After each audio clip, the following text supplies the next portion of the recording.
वक्त ने फंसाया है, वक्त ने फंसाया है, लेकिन परेशान नहीं हूँ मैं। हालातों से हार जाऊं वो इंसान नहीं हूं मैं।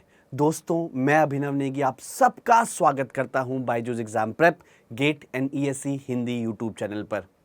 दोस्तों, इस समय बहुत सारे बच्चे मेरे से ये सवाल पूछ रहे हैं या हमारी पूरी टीम से ये सवाल पूछ रहे हैं कि सर हमने शॉर्ट नोट्स बनाए ही नहीं, हम पढ़ना स्टार्ट किए थे, अभी 1-2 सब्जेक्ट ही किसी के पूरे हुए हैं, कोई अभी पढ़ना भी स्टार्ट नहीं किया है, किसी के 4 सब्जेक्ट पूरे हुए हैं, लेकिन सर हमने शॉर्ट नोट्स नहीं बनाए। और हम बहुत जगह पढ़ रहे हैं, बहुत जगह देख रहे हैं, बहुत जगह सुन रहे हैं कि short notes are very important. तो ऐसे में सर ये सवाल हमारा उठता है, मैं बच्चों की तरफ से ये बात कह रहा हूँ, ऐसे में सर हमारा ये सवाल उठता है कि हम आने वाले सिलेबस जो हमने अभी तक नहीं पढ़ा है, 5 या 6 सब्जेक्ट हमने अभी तक नहीं पढ़े हैं, हम उन पे ध्यान दें सर, या हम शॉर्ट नोट्स बनाएं जिन सब्जेक्ट के हम बना चुके थे। तो इन्हीं सारी बातों पे मैं चर्चा करने यहाँ पर आया हूँ और मैं आपको उसका एक कंप्लीट सोल्यूशन दूंगा भी। लेकिन याद रखना दोस्तों, एक बात, उम्मीद हमें कभी छोड़कर नहीं जाती है, हम ही उम्मीद को छोड़ देते हैं। वो उम्मीद अगर आपकी कायम रहेगी तो दोस्तों ऑप्टिमम रिजल्ट हम अभी भी ले सकते हैं, लेकिन शर्तें आगे आने वाले कुछ महीनों में हमको एक डिसिप्लिन्ड एक शेड्यूल रखना पड़ेगा, उसको फॉलो करना पड़ेगा। और जब भी मैं एक डिसिप्लिन शेड्यूल की बात करता हूँ, मैं हार्डवर्क की बात करता हूँ, उसको फॉलो करने की बात करता हूँ, तो मैं कभी भी ये नहीं कहता कि आप अपना कॉलेज या आप अपने जॉब के साथ सिर्फ पढ़ाई करें। उस शेड्यूल में एंटरटेनमेंट, उस शेड्यूल में माइंड रिलैक्स करना, प्रॉपर डाइट, ये सब चीज़ें भी रहती हैं। दोस्तों, जब मैं एक स्टूडेंट था तब मेरे को कैसे कोई बोलता था कि प्रॉपर डाइट रखना है, तो मैं उसकी बातों पे बहुत ज़्यादा तवज्जो या जोर नहीं देता था। लेकिन आप इस बात को फील तभी कर पाओगे जब आप उस चीज़ को फॉलो करने लग जाओगे। ठीक है, तो उस प्रोसेस में आपको आना है। जब आप एक प्रॉपर स्लीप डाइट के प्रोसेस में आओगे तभी उसके बेनिफिट जान पाओगे। अभिनव नेगी के सुनने से कहने से कुछ नहीं होगा।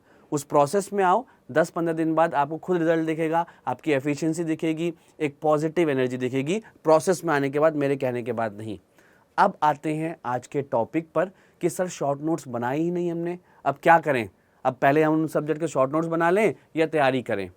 दोस्तों, उन सारे छात्र और छात्राओं से, उन सभी एस्पिरेंट से, तो चाहे गेट की तैयारी कर रहे हैं, अन्य एग्ज़ाम की तैयारी कर रहे हैं, शॉर्ट नोट्स बनाने से फ़ायदा होता है। करेक्ट, एग्री, मैं भी एग्री हूँ। शॉर्ट नोट्स नहीं बनाने से क्या नुकसान हो सकता है? द आंसर इज़ हो सकता है।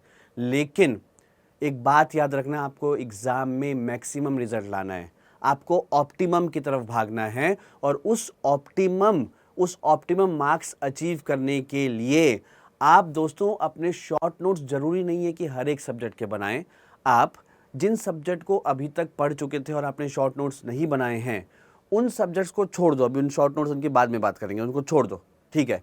अब से जो सब्जेक्ट्स पढ़ने वाले हो उसके शॉर्ट नोट्स आप कहीं पे लिखते रहिए, उसमें तो कोई दिक्कत नहीं। हाँ, कोई बच्चा ये कहेगा नहीं सर, जो मैं तो अब से भी पढ़ूंगा सब्जेक्ट, उनके भी शॉर्ट नोट्स बनाऊंगा, तो आपको अपने माइंडसेट चेंज करना पड़ेगा। कुछ अचीव करने के लिए मेहनत करनी पड़ती है। तो एक बात तो तय है कि अब से जो मैं सब्जेक्ट पढ़ूंगा सर, मैं उनके शॉर्ट नोट्स साथ साथ में बनाते रहूंगा। और शॉर्ट नोट्स और नोट्स में डिफरेंस है। और बहुत सारे बच्चे तो शॉर्ट नोट्स और नोट्स में डिफरेंस समझते हैं कि जो नोट्स आपके पास हैं 200 पेज के, शॉर्ट नोट्स वही चीज़ है स्मॉल फॉन्ट में।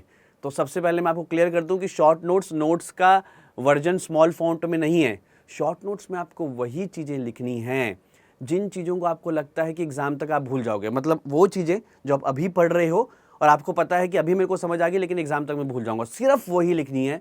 जो फॉर्मूला बहुत बार यूज़ करते हो या जो आपके पास ऑलरेडी फॉर्मूला कॉपी में है या फॉर्मूला बुक में है, उनको लिखने की ज़रूरत बिल्कुल भी नहीं है। शॉर्ट नोट्स में आपको वही चीज़ें लिखनी हैं जो आपको लगता है कि एग्ज़ाम तक आप भूल जाओगे। ठीक है, आप एक और चीज़ भी कर सकते हैं शॉर्ट नोट्स बनाने के लिए। अब से जो आप सब्जेक्ट पढ़ने वाले हैं, आप ये कर सकते हैं कि जो भी आपके पास नोट्स हैं या जो भी आपके पास फॉर्मूला बुक है, उसका प्रिंट आउट ले लीजिए, पीडीएफ है तो, या जीरोक्स ले लीजिए एनलार्ज फॉर्म में, और उस एनलार्ज फॉर्म में ही ओवरराइट करते रहिए जहाँ पर आपको कुछ चीज़ें ऐड करनी हैं। ठीक है, देखो, कोई सेकंड ईयर का बच्चा है, कोई थर्ड ईयर का बच्चा है, तो मैं कहूँगा एकदम कोरे कागज में नोट्स बनाना, शॉर्ट नोट्स बनाना स्टार्ट कर लो। लेकिन जो बच्चे 4th ईयर या पास आउट के हैं, जो आज से 4 या 5 महीने बाद एग्जाम देंगे, उनको मेरा यह सुझाव है कि बेटर कि मैं शॉर्ट नोट्स जीरो से बनाना स्टार्ट करूं, नोट्स जीरो से बनाना स्टार्ट करूं। ऑलरेडी ये टेक्नोलॉजी का जमाना है, उसको यूज करो यार। ऑलरेडी जो नोट्स हैं आपके पास या आपके सुपर सीनियर के पास थे, उसमें ओवरराइट कर लो और वैसी चीजें जो आप भूल सकते हो सकता है कि आप एक स्टूडेंट हैं और मान लो कि थोड़ी देर तक मैं भी एक स्टूडेंट हूं, हम दोनों के पास एक नोट्स आई सीनियर के पास से, और आप उसमें कुछ और ओवरराइट करो, आपका शॉर्ट नोट्स कुछ और होगा, हो सकता है कि मेरा शॉर्ट नोट्स कुछ और हो, मैं कुछ और ओवरराइट करूं। ठीक है, वापस से बोल दूं, सेकंड थर्ड ईयर स्टूडेंट्स के लिए बिल्कुल भी नहीं है, उनको कोरे कागज में वापस से जीरो से स्टार्ट करना है। जो लोग अब बनाना छोड़ चुके थे या शॉर्ट नोट्स अभी तक नहीं बनाए हैं, उन्हीं के लिए मैं कह रहा हूं कि ऑलरेडी एक बहुत अच्छे नोट्स में किसी टीचर से, किसी सुपर सीनियर से, किसी सीनियर से जो ऑलरेडी गेट में फोड़ चुका है, या टेक्नोलॉजी का जमाना है, बहुत सारे अच्छे टीचर्स के टेलीग्राम में नोट्स अवेलेबल हैं। मेरे टेलीग्राम सिविल बाय अभिनव सर में भी जस्ट मैंने अपने हैंड रिटन नोट्स OCF और सर्वे के लगाए हैं, बाकियों के मैं बहुत जल्द लगा दूंगा, तो उसी को प्रिंट आउट करके आप ओवरराइट कर सकते हैं। ठीक है, लेकिन सेकंड और थर्ड वाले के नहीं, वो जीरो से अपना बनाना स्टार्ट करें। ये तो बात थी आने वाले सब्जेक्ट्स को लेकर। अब जो सब्जेक्ट आप पढ़ चुके हो सर, उसका क्या करें? ठीक है, आने वाले के लिए तो आपने कह दिया कि जो आप पढ़ने वाले हैं सब्जेक्ट, उनके लिए सर आपने कह दिया कि जो नोट्स आपके पास होंगे या जहां से आप कहीं से नोट्स अरेंज करोगे अच्छे नोट्स, उस पर ओवरराइट कर लेना। लेकिन जो पढ़ चुके हो जो सब्जेक्ट, और जिसमें आप अच्छा स्कोर कर रहे हो सब्जेक्ट वाइज टेस्ट में, जिसमें आपके पास कॉन्फिडेंस है, उस पर्टिकुलर केस में आपको उस सब्जेक्ट के शॉर्ट नोट्स छोड़ दो अब बनाना। ठीक है, हाँ, लेकिन जिस सब्जेक्ट में अभी भी कोई चीजें आप मिस कर रहे हो, उस पर्टिकुलर सब्जेक्ट के आप शॉर्ट नोट्स बना लो।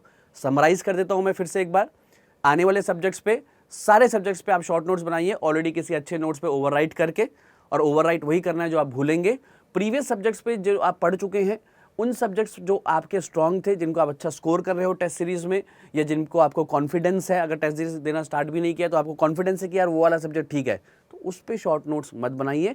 सिर्फ अपने जो ऑलरेडी पढ़ चुके थे और जो वीक रह गए हैं, उन्हीं पे आप शॉर्ट नोट्स बना सकते हैं। और यकीन रखिए दोस्तों, हर एक अब से आने वाले हर एक दिन में आपको क्या करना है, आपको अपना दिन ऑप्टिमाइज करना है, अपने मार्क्स ऑप्टिमाइज करने हैं। इन आने वाले दिनों में बहुत बार आपको ऐसा लगेगा कि यार मैं ये कर लेता हूँ, मन की तसल्ली हो जाएगी, मैं ये कर लेता हूँ, मन की तसल्ली हो जाएगी। तसल्ली को थोड़ी देर तक छोड़ो और मार्क्स ऑप्टिमाइज करने पे सोचो। एक छोटा सा उदाहरण मैं आपको दे रहा हूँ। आपने एक्स सब्जेक्ट पढ़ा, चाहे वो सोम है चाहे डिजिटल है, आपने उसके 95% कॉन्सेप्ट पढ़ लिए, 5% बचा हुआ है, और वो ऐसा टॉपिक है जो किसी अन्य टॉपिक से लिंक भी नहीं है, और वो एक ऐसा टॉपिक है जिसमें मार्क्स आने के, मैक्सिमम क्वेश्चन आने के चांसेस भी नहीं है। अब मेरे को वो समझ ही नहीं आ रहा यार, 2 दिन हो गए, अब मैं फिर से, तसल्ली कब होगी मन की? जब मैं उसको पढ़ लूंगा पूरा, आने वाले 4 या 5 दिन में उसको पढ़ लूंगा, तब मन की तसल्ली होगी। ये मन की तसल्ली सेकंड और थर्ड ईयर वाले स्टूडेंट्स ही करें। जिनको 2023 में जो 4th ईयर के स्टूडेंट्स हैं, उसको छोड़ दो, मन की तसल्ली को छोड़ दो। मार्क्स ऑप्टिमाइज कब होंगे? उस 5% को छोड़ दो, नेक्स्ट सब्जेक्ट पे उतरो, फिर वहाँ पे पढ़ो। 5-10% नहीं आ रहा है समझ, उसको छोड़ दो, नेक्स्ट सब्जेक्ट टॉपिक पे उतरो। इससे मार्क्स ऑप्टिमाइज होंगे। मन की तसल्ली कब होती है? जब मैं 100% पूरा कर लेता हूँ। मार्क्स ऑप्टिमाइज कब होंगे? जब हर एक सब्जेक्ट का आप 90% जो आने वाला है वो चीज़ कर लें। वापस से मैं बोल रहा हूँ, ये सेकंड और थर्ड ईयर वाले स्टूडेंट्स के लिए नहीं है। वो 100% निचोड़ो, फोड़ो सब्जेक्ट को, फिर नेक्स्ट सब्जेक्ट पे उतरो। उम्मीद करता हूँ आपको मेरे इस वीडियो से एक दिशा मिली होगी, एक मोटिवेशन मिला होगा, जिसको आप फॉलो करेंगे।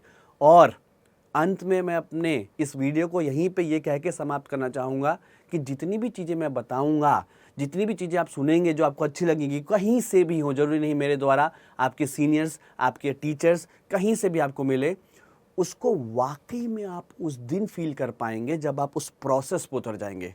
जैसे कि हेल्दी डाइट, प्रॉपर स्लीप, सुनने में बहुत अच्छा लगता है, लेकिन उसके बेनिफिट आपको सुनने से समझ नहीं कर पाओगे, फील नहीं कर पाओगे। वाकई में प्रॉपर डाइट, प्रॉपर स्लीप लोगे, 10-15 दिन वो प्रोसेस करोगे, तब आपको उसके प्रॉपर बेनिफिट्स मिलेंगे।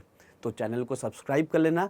फिर मिलेंगे एक नई वीडियो में। तब तक के लिए मैं अभिनव नेगी आपसे लेता हूँ विदा। अपने सारे दोस्तों को जिनको लगता है शॉर्ट नोट्स नहीं बनाए हैं अभी भी, वीडियो को शेयर कर देना। Thank you, all the best.